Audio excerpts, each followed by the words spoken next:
A lot of this isn't going to make sense to you, and I'm sorry about that. I'm just going to start at the beginning, with the house.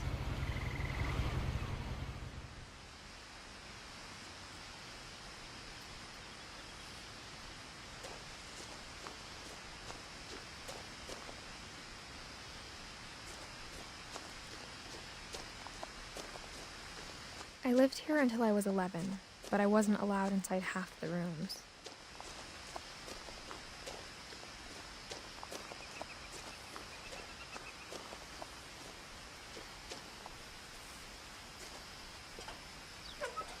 Inside the mailbox were bills from 7 years ago, marked urgent, open immediately.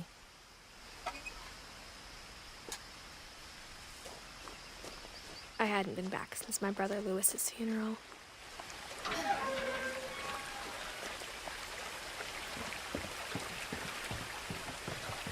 In her will, my mother left me a key, but didn't tell me what it unlocked. Maybe she thought I'd know, or she thought that the mystery would be enough to bring me back.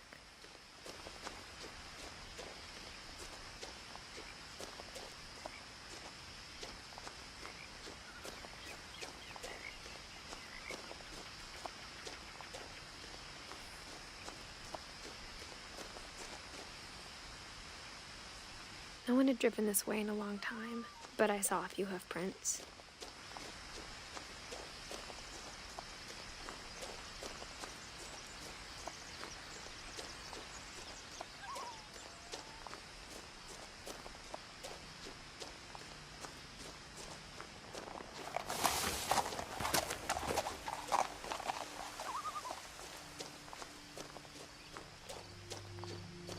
The truth is, even after I inherited the house, I never thought I'd come back to it.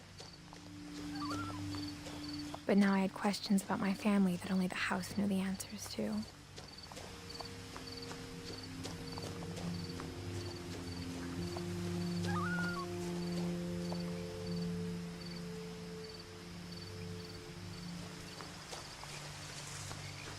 The house was exactly like I remembered it, the way I'd been dreaming about it.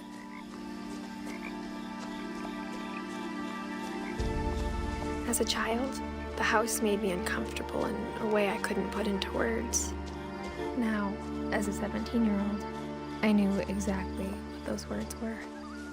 I was afraid of the house.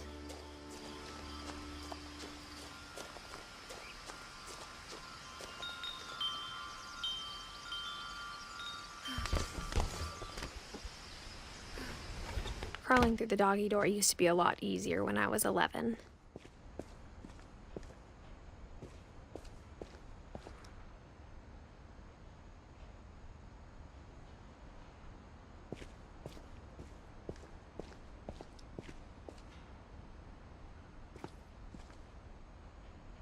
The power had been turned off the night we left.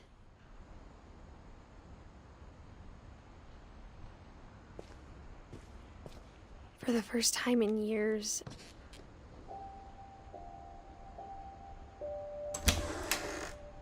I felt like I was home.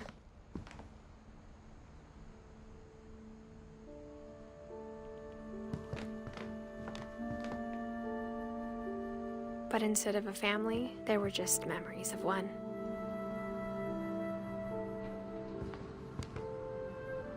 Like how only one restaurant would deliver to our house, so we had Chinese a lot.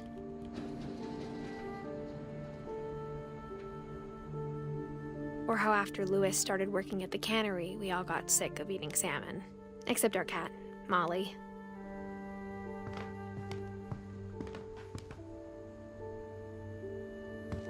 Nothing in the house looked abnormal. There was just too much of it, like a smile with too many teeth.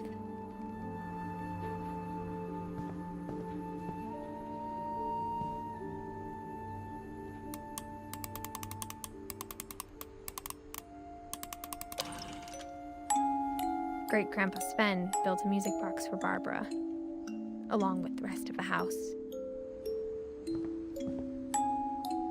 Mom always told me to stay out of the basement, so I wasn't too surprised when the key didn't fit.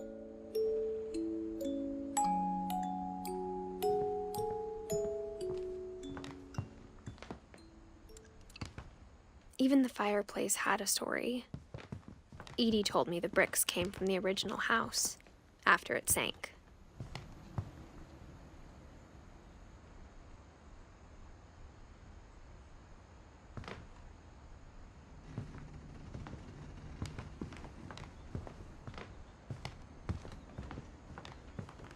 The table was still a wreck from the night we left.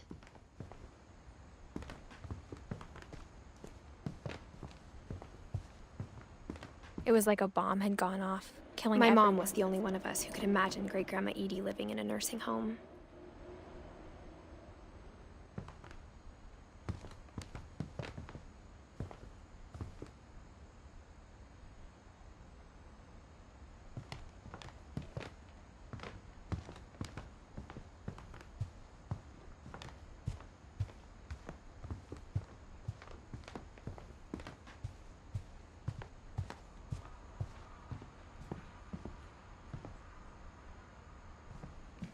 A lot of things got left behind in the whirlwind of that last night.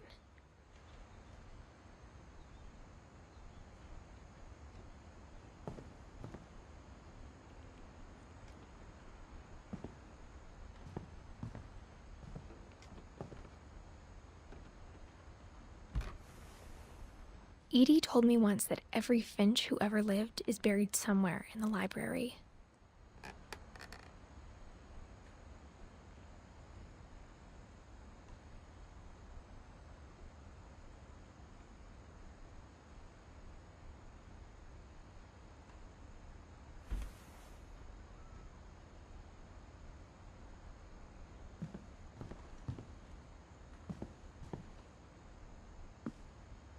After Milton disappeared, Mom sealed up all the bedrooms.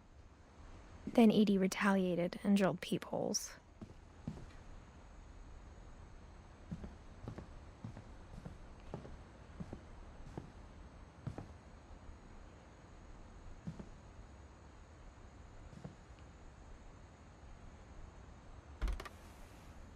The last time I was in Edith Sr.'s room, I was 10 and she was painting my portrait.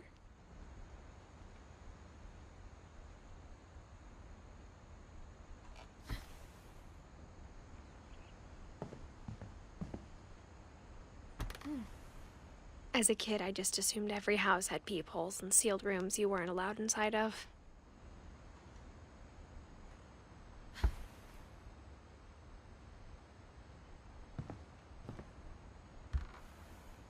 My Grandpa Sam spent 7 years sharing a room with his dead brother, Calvin.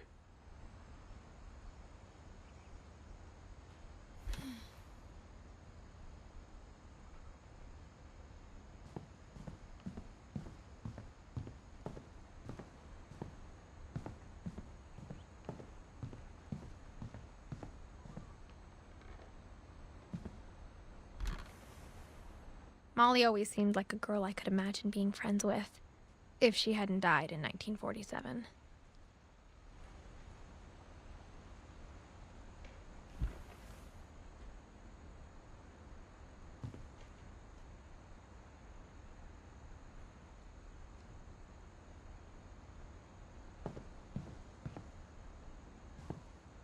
I spent a lot of time playing in Great Uncle Walter's room.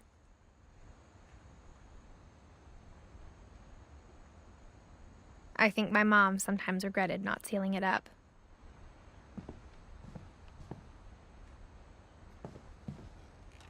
Lewis told me there were secret passages, but I never believed him.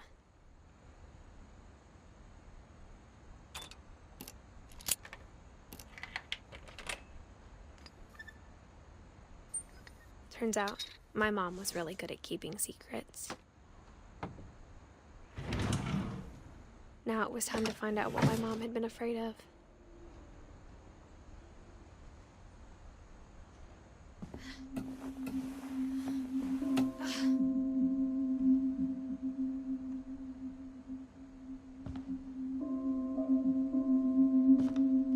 Reading this, maybe it sounds like I had a plan. From the paintings on the wall, it was clear my brother Milton had been here before me.